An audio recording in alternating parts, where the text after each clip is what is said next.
Nosso bom dia a todos. É um grande prazer estarmos novamente aqui.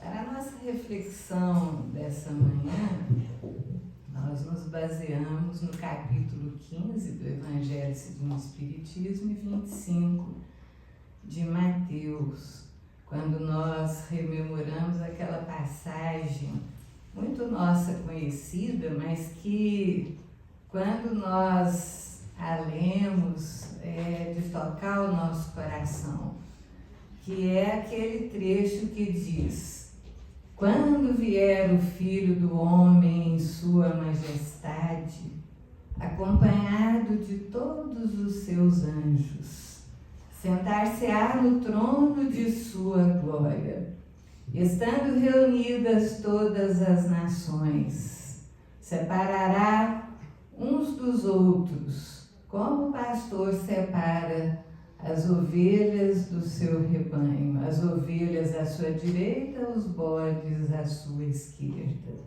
Então dirá o rei àqueles que estarão à sua direita: sede bem-vindos, benditos de meu Pai, para o reino que vos foi preparado desde o princípio do mundo. Porque eu tive fome e me destes de comer, tive sede e me destes de beber, estava nu e me vestistes, precisava de alojamento e me alojastes, estava doente e me visitastes, e no cárcere e me fostes ver.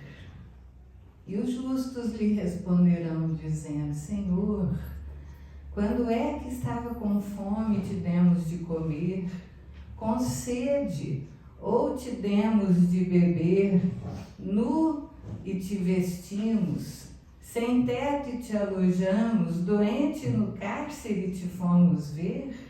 E o rei lhes responderá: toda vez que fizeste isso a um dos meus irmãos mais pequeninos, foi a mim que o fizestes. E dirá então àqueles que estarão à sua esquerda: ide para o fogo eterno que vos foi preparado pelo diabo e seus anjos, porque eu tive fome e não me destes de comer, tive sede e não me destes de beber, estava nu e não me vestistes, sem teto e não me alojastes, doente e não me visitastes, no cárcere não me fostes ver.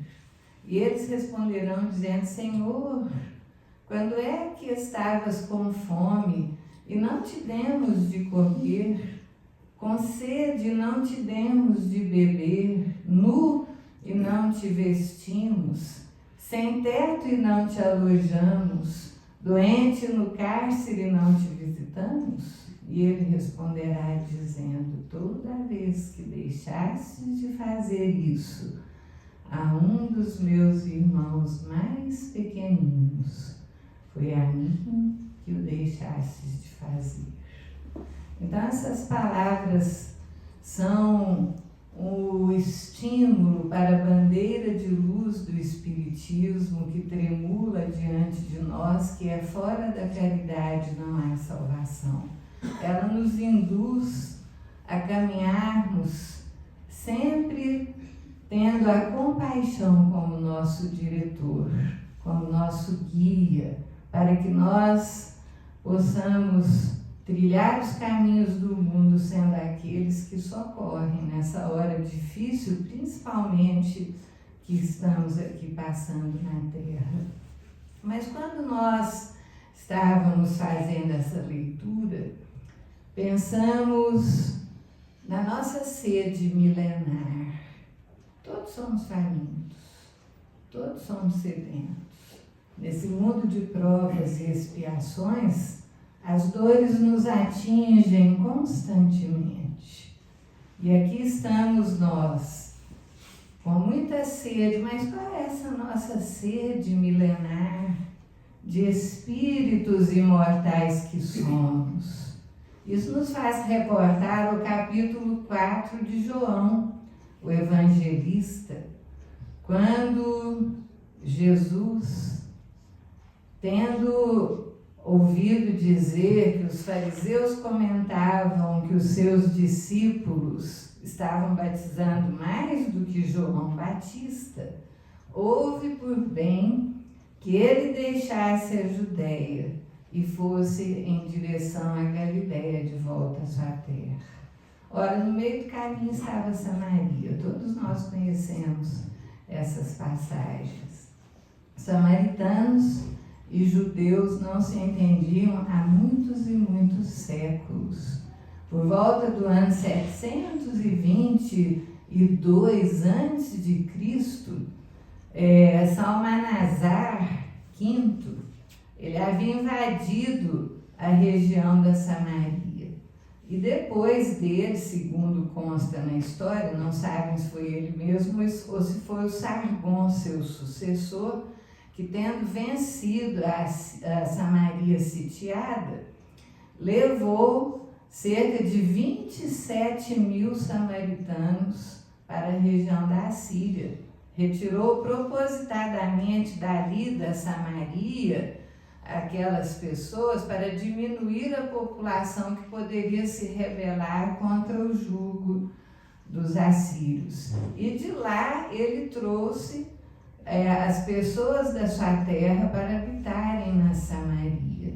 E durante muitos séculos houve aquela mescla de pessoas que vieram da Samaria trazendo os seus cultos de vários deuses e se miscuindo dentro do culto samaritano, de modo que os judeus que tinham ficado na região de Israel, eles não admitiam que os samaritanos fossem mais puros judeus, porque tinham misturado as várias crenças ali dos deuses assírios. E quando depois Josué quis tentar reconstruir o templo de Salomão, os samaritanos que estavam lá na Samaria, eles foram até a região de Israel, em Jerusalém, para ajudar a construir aquele templo. Eles foram rechaçados pelos judeus que os consideravam impuros e que não aceitaram a ajuda deles e tiveram que voltar para Samaria, e isso criou um cisma entre eles. Eles não mais conseguiam ter aquela amizade fraterna. Até os samaritanos obstaculizaram ao máximo a reconstrução do templo e construíram o templo no Monte Garizim.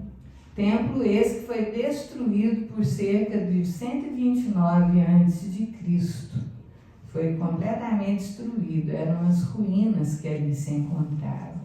E desde então, os samaritanos e os judeus não se entendiam, de modo que Jesus, sempre que podia, colocava o samaritano como benfeitor da história para tentar reduzir essa situação de dissensão entre eles.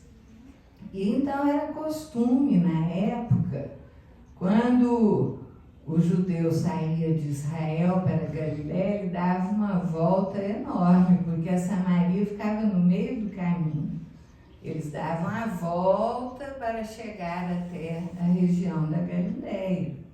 Mas Jesus, ele havia dito que suas ovelhas ouviriam a sua voz. Ele conhecia suas ovelhas uma a uma. E ele sabia onde ele tinha que ir, aonde ele seria ouvido. Então, em vez de fazer a volta propositadamente, ele entrou em linha reta pela Samaria. Caminharam várias horas e chegaram na cidadezinha de Sicar. E ali, naquela cidade, a cerca de 1 quilômetro, ficava o poço de Jacó. Jacó, que tinha sido pai do José do Egito, que todos nós conhecemos sua história. Ele era aquele que deu origem às 12 tribos de Israel, com seus 12 filhos. E Sicar, na época, era a capital da Samaria e era oriunda de 10 tribos. E ali estava o poço de Jacó, que dava água para as pessoas da região. Naquela época, aquele poço eles consideravam que deveria ter uns 34 metros de profundidade e 2 metros de largura. Depois, no século XIX, eles foram medir de novo, o poço estava com 24 metros de profundidade. Eles consideraram que ao longo dos séculos foi caindo terra e areia lá dentro, foi diminuindo o comprimento do poço. E era meio-dia, quando chegaram lá, Jesus sentou-se ali, era a hora sexta. Estava cansado, seus discípulos desceram até a cidade para comprar alimentos. E naquele horário, pleno meio-dia, a hora mais quente do dia, subia uma mulher todos os dias para buscar água, bem naquele horário. E aquela escolha era proposital, porque era uma hora que ninguém ia lá, era a hora quente, era a hora que ela ia, com uma finalidade. Ela não queria ser julgada pelos outros, ela queria mesmo que não encontrar ninguém ali. E subia carregando seu cântaro. Chegou lá, encontrou aquele homem sentado à beira do poço. Não falou nada, olhou, pegou lá a corda, amarrou lá no seu cântaro e desceu. Quando ela trouxe aquela água, depois daquele esforço de descer, pegar, subir, ele dirigiu-lhe a palavra: mulher, dá-me de beber. Meio-dia, sol quente, devia estar com muita sede. E ela estranhou, por causa daquela situação. Mas como? Como podes tu, judeu, dirigir a palavra a mim, que sou mulher e samaritana? Porque o homem não conversava nem com a esposa em público, e judeu com o samaritano aí que não conversavam mesmo, não é? Por causa de toda essa situação histórica. E Jesus então lhe disse tranquilamente: mulher, se tu soubesses quem é que te pede dar-me de beber, seria tu quem lhe pediria, e ele te daria de beber da água viva. Essa água que bebes agora, tornarás logo a ter sede, mas a água que eu lhe der, essa é a água viva, e não mais tornarás a ter sede. Ela então perguntou: mas Senhor, acaso és maior que o nosso pai Jacó, que nos deu esse poço, do qual bebeu ele mesmo e os animais? Que água é essa? Dá-me de beber dessa água.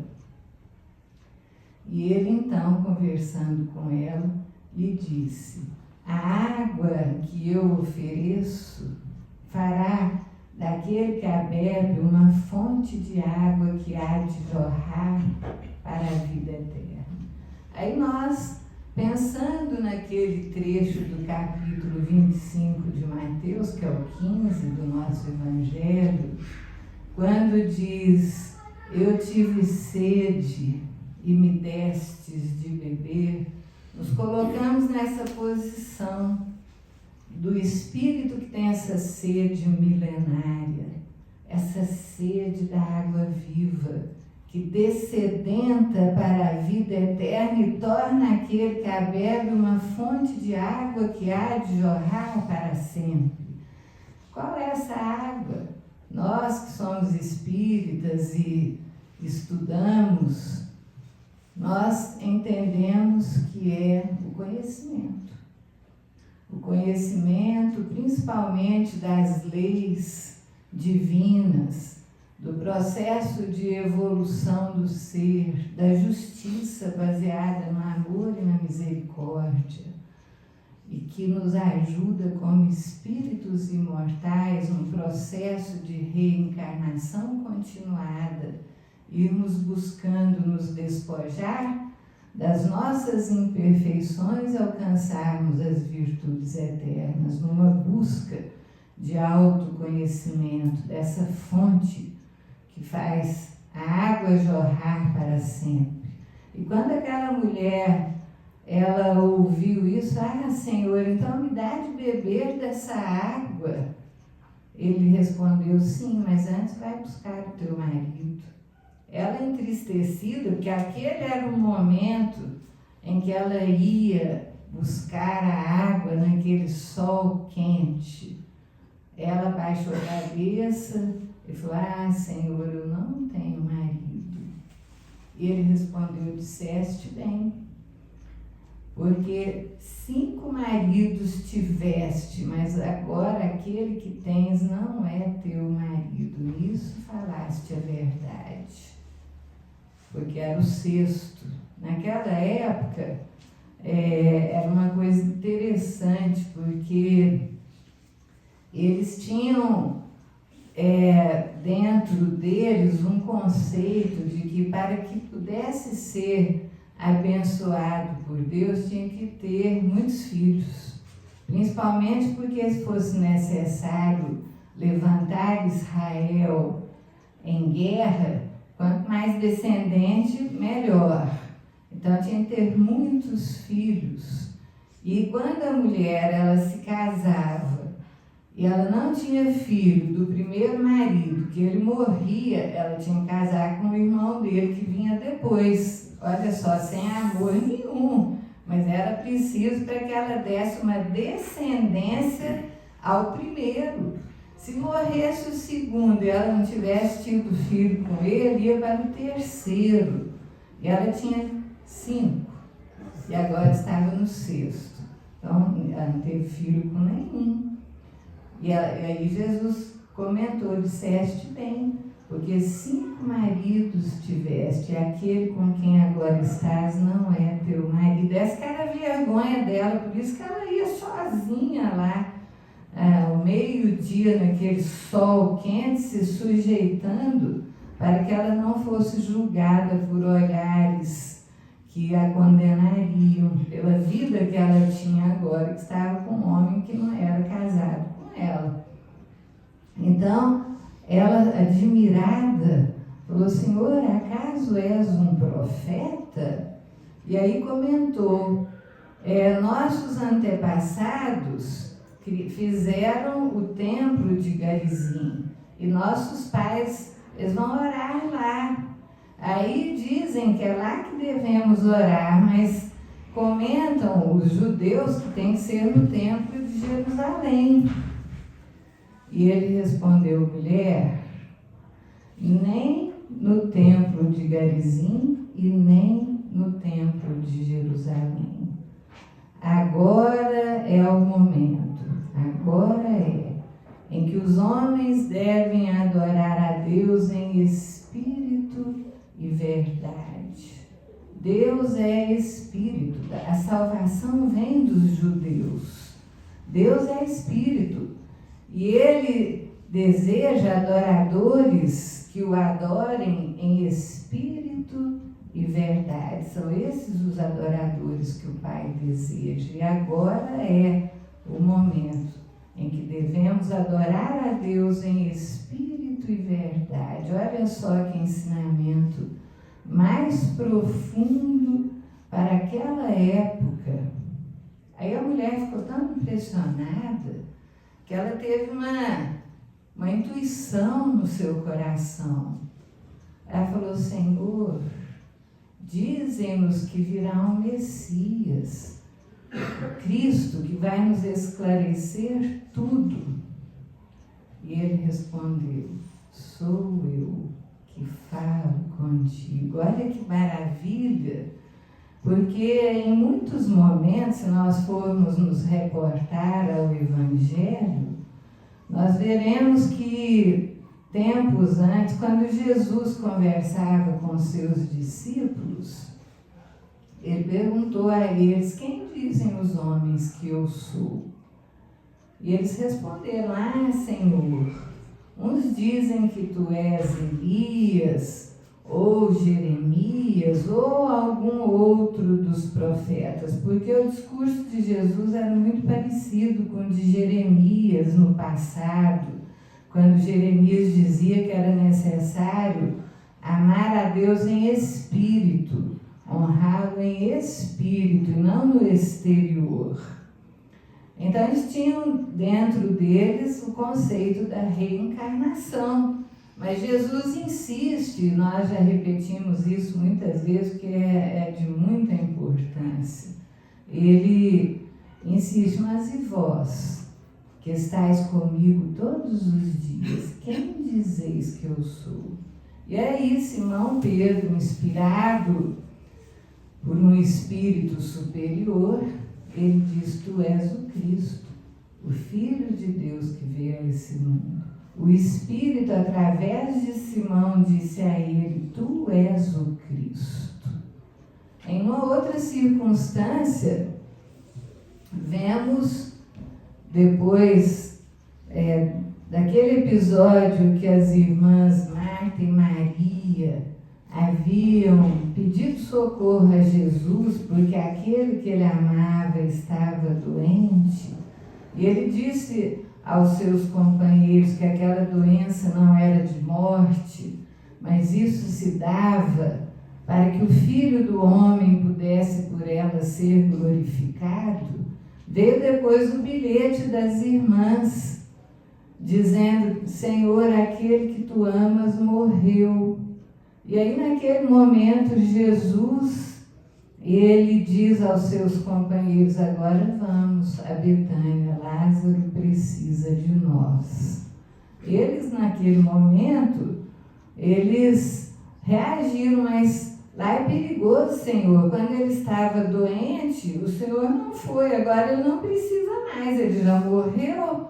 Ele falou: eu já disse que essa doença não é de morte, nosso amigo Lázaro precisa de nós. E foi com seus companheiros. E Marta e Maria, elas deixavam uma criança na entrada de Betânia, porque elas tinham certeza que Jesus viria. E quando a criança viu Jesus chegando com os companheiros, ele foi correndo e avisou Marta. E Marta deixou tudo e foi onde estava Jesus. Deixou Maria chorando, cercada pelos fariseus amigos que a tentavam consolar. E foi até onde estava Jesus e disse a ele: Senhor, se tu aqui tivesses estado, não teria morrido meu irmão. E ele respondeu: Marta, Marta, eu sou a ressurreição e a vida, e aquele que crê em mim não morrerá. Tu crês? E ela respondeu: sim, Senhor, eu creio que tu és o Cristo. Olha a importância da afirmativa. Eu creio que tu és o Cristo, o Filho de Deus que veio a este mundo. Então está ali nas palavras dessa seguidora de Jesus, mas ele dizer claramente: eu sou o Cristo, nós vemos ele dizendo para essa mulher samaritana, olha a importância dela. Senhor, disse ela, dizem que virá um Messias, o Cristo, que nos esclarecerá tudo. E ele responde: sou eu que falo contigo. Olha que beleza, gente do céu. Essa mulher ficou encantada. Naquele momento chegaram os discípulos trazendo o alimento.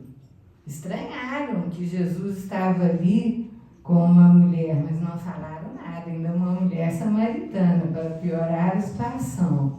Ficaram quietos do respeito que eles traziam. E aí ela largou o cântaro ali, até esqueceu da água, desceu correndo lá em Sicar para chamar a população: venham, venham todos, Eu encontrei um homem que adivinhou, ele sabe tudo da minha vida. Será ele o Messias? Venham. E chamou a população de Sicar. Alguns creram e foram. E aí os discípulos perguntando: Senhor, come, Senhor, nós trouxemos alimento. Ai, que resposta maravilhosa que ele deu.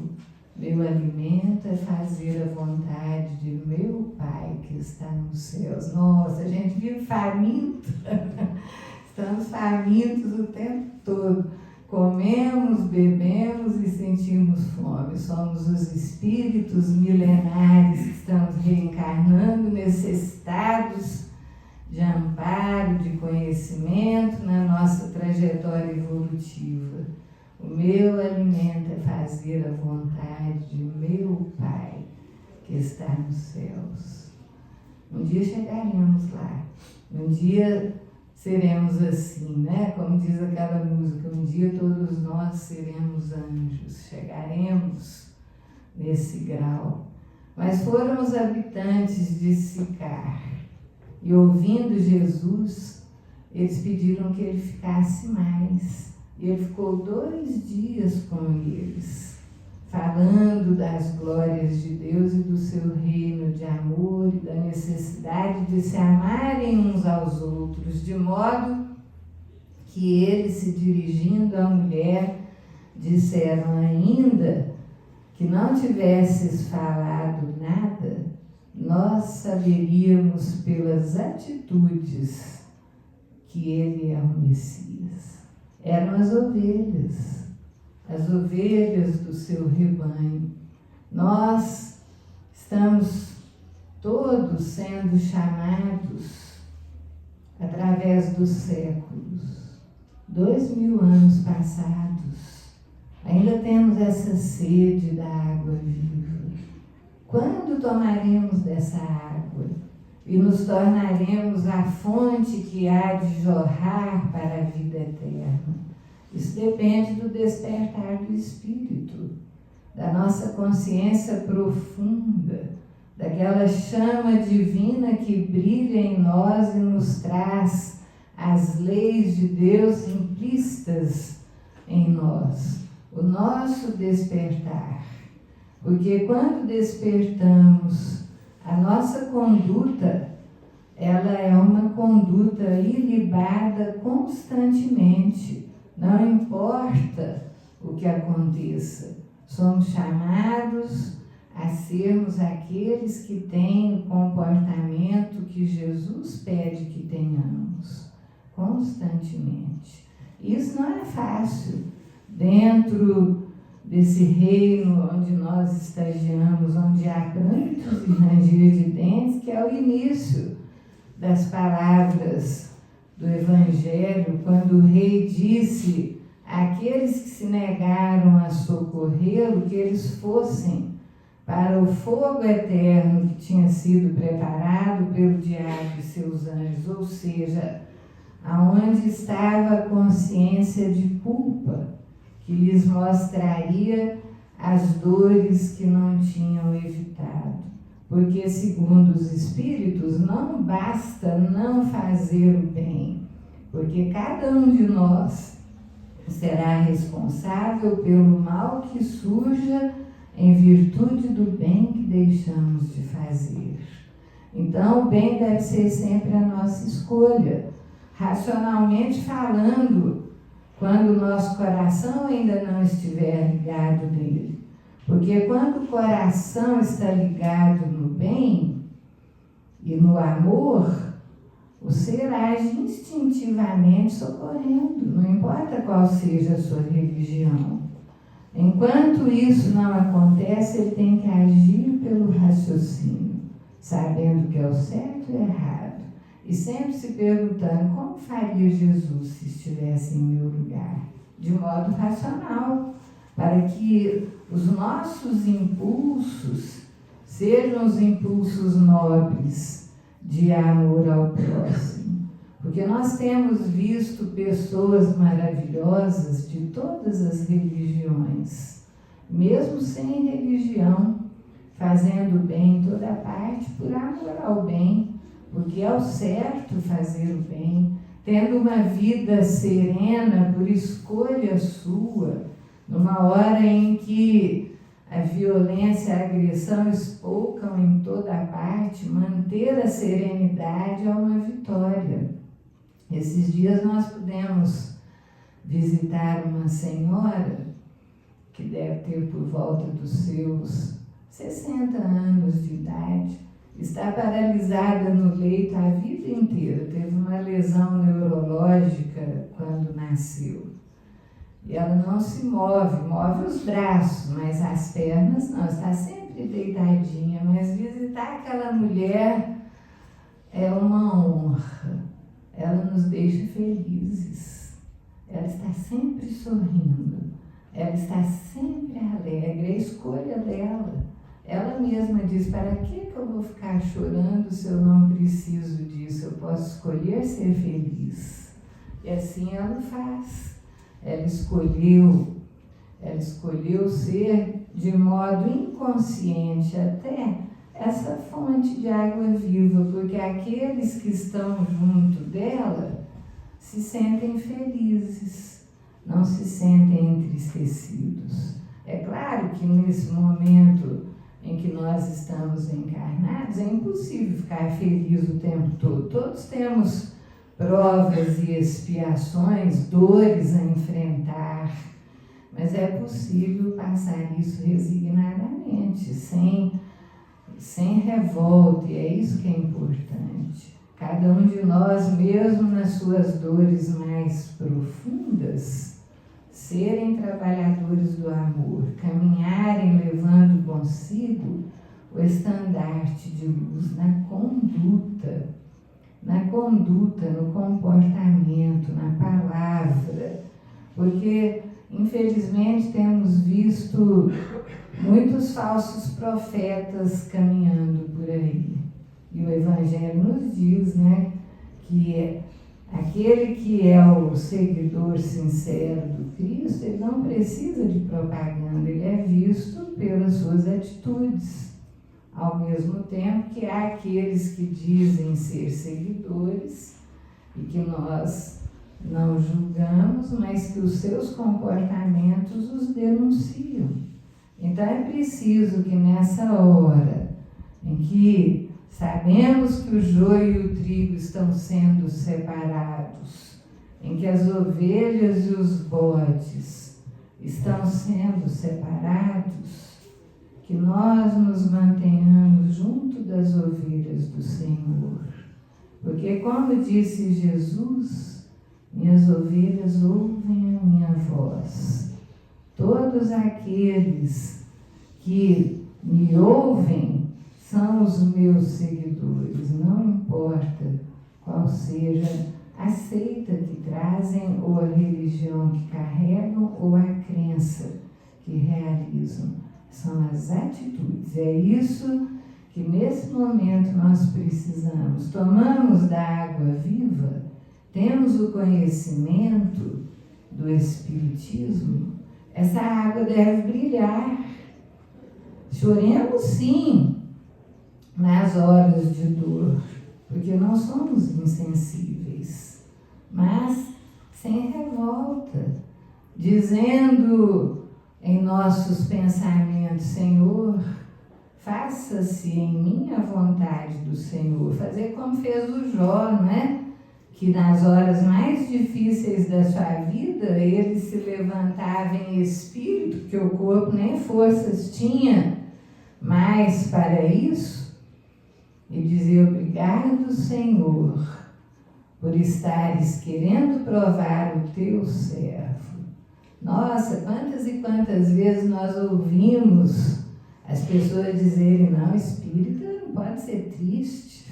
Aí todo mundo fala isso, espírita não pode chorar. Ai, como não? A pessoa é uma pedra? É uma máquina? Não, é um ser que tem emoções. E chorar não faz mal, não. Chorar é bom, mas não deve se revoltar. Isso sim é uma falha. E aquele que se revolta ele necessita recomeçar. Mas aquele que chora e caminha, e mesmo no meio do choro, das lágrimas, consegue sorrir e continuar, levando consigo esse estandarte de luz, é um trabalhador de Jesus. E é isso que nessa hora nós precisamos ser. Estamos todos esperando esse mundo de regeneração, mas sabemos que esse mundo começa em nós, é dentro do nosso coração. Então, é preciso que tenhamos paz, que tenhamos serenidade, que nos espelhemos naqueles que passaram pelas nossas vidas e foram exemplos. Porque quando nós visitamos essa senhorinha, nós lembramos muito do Jerônimo, nosso querido amigo de Tuiutaba, que tantas vezes mencionamos, que escolheu ser aquele que cantava as belezas do Evangelho de Jesus e deixava todo mundo feliz em volta dele, sem tristeza. De tal modo, já dissemos aqui tantas e tantas vezes, que ele era cego, paralítico, não mexia nem um pedaço do seu corpo. Os amigos disputavam quem que ia dar plantão com ele à noite. Que ele não conseguia dormir, ele dormia 2 horas só, porque era tudo noite para ele, o tempo todo. Então ele dormia 2 horas. E aí quem cuidava dele não dormia, porque tinha, às vezes ele pedia um copo d'água, a pessoa tinha que ir lá pegar água, levar água na boca dele, pedia um comprimidinho de Zordil, tinha que ir lá levar. Mas eles disputavam, não, mas você já ficou com o Jerônimo ontem, hoje sou eu. Por quê? Porque tinha grandes ensinamentos. Ele era a vivência viva. Ele dizia que ele era o desenho de Deus que mostrava para aqueles que estavam reencarnados a justiça divina. As leis de causa e efeito inscritas nele mesmo, ali naquela cama, naquele gesto em que ele se encontrava completamente paralisado e cego. Mas ele dizia que se preparou durante muitos séculos como espírito para enfrentar aquela provação, expiação para alguns, mas consideramos que ele foi um missionário. O missionário do amor e da resignação, porque ele soube passar todas aquelas dores sendo a fonte viva. Quem conheceu o Jerônimo nunca esqueceu, tanto que eles estão tentando até fazer um filme da vida dele. Então, que nós possamos pensar, bebemos dessa água, eliminamos a nossa sede para a vida eterna, porque a água que bebemos e nos mata a sede, logo mais voltaremos a ter sede novamente. Mas a água que Jesus oferece mata a sede para a vida eterna, é o conhecimento. E se temos o conhecimento, grande é a nossa responsabilidade. Sócrates já dizia, cerca de 500 anos antes do Cristo, que o homem se tornava bom pelo conhecimento. Olha só que visão além da época. O conhecimento nos torna bons. E Jesus disse certa feita aos seus discípulos, e está retratado no Boa Nova de Humberto de Campos, que no mundo há mais ignorância do que maldade. É a ignorância do bem. Se nós conhecemos o bem, grande é a nossa responsabilidade de, nas nossas atitudes, sermos aqueles que brilham em nome do Cristo, embora apagados para o mundo, vistos pelos nossos amigos espirituais e pela nossa consciência. Que Deus nos abençoe, nos ampare, nos ajude, para que tenhamos essa força interior de caminharmos sempre com o Evangelho de Jesus no coração, para que nas horas das tribulações, que são muitas, não nos entreguemos ao sofrimento e à dor, mas que saibamos caminhar serenos, na certeza de que tudo passa e que nós, como imortais, não passaremos, mas que as nossas dores passarão. Muita paz a todos. Muito obrigada.